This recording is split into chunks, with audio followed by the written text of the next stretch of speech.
Hamas के रद्द-ए-अमल को जमात इस्लामी पाकिस्तान के अमीर हाफिज नईमुर्रहमान ने जिम्मेदाराना और बावकार हल की जानिब पेशकदमी करार दे दिया। अमीर जमात इस्लामी का मजीद कहना था कि हमास का रद्द-ए-अमल फ़लस्तीनी अवाम की उमंगों के मुताबिक और उनकी बसीरत का आयनादार है। हमास दर हकीकत आर्जी नहीं मुस्तकिल जंगबंदी चाहती है। उनका कहना था कि कैदियों के तबादले पर आमादगी और तबादले के अमल के लिए मुनासिब हालात की फराहमी की बात बिल्कुल जायज़ है। इसराइली फ़ौज का मुकम्मल इनखला और बैनुल-अक़वामी नहीं बल्कि फ़लस्तीनी टेक्नोक्रेट्स का सेटअप 100% जायज़ मुतालबा है। हमास ने अपने जवाब में गैर ज़रूरी बातों से इज्तिनाब किया है। मुआहिदा इब्राहिमी, 2 रियासती हल, ट्रंप अमन मनसूबा धोखा और इसराइल की सरपरस्ती है।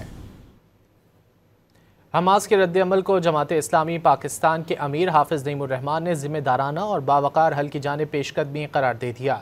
अमीर जमात इस्लामी का मजीद कहना था कि हमास का रद्द-ए-अमल फ़लस्तीनी अवाम की उमंगों के मुताबिक और उनकी बसीरत का आयनादार है। हमास दर हकीकत आर्जी नहीं मुस्तकिल जंगबंदी चाहती है।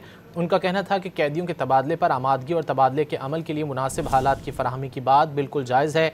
इसराइली फ़ौज का मुकम्मल इनखला और बैनुल-अक़वामी नहीं बल्कि फ़लस्तीनी टेक्नोक्रेट्स का सेटअप 100% जायज़ मुतालबा है। हमास ने अपने जवाब में गैर ज़रूरी बातों से इज्तिनाब किया है। मुआहिदा इब्राहिमी, 2 रियासती हल, ट्रंप अमन मनसूबा धोखा और इसराइल की सरपरस्ती है।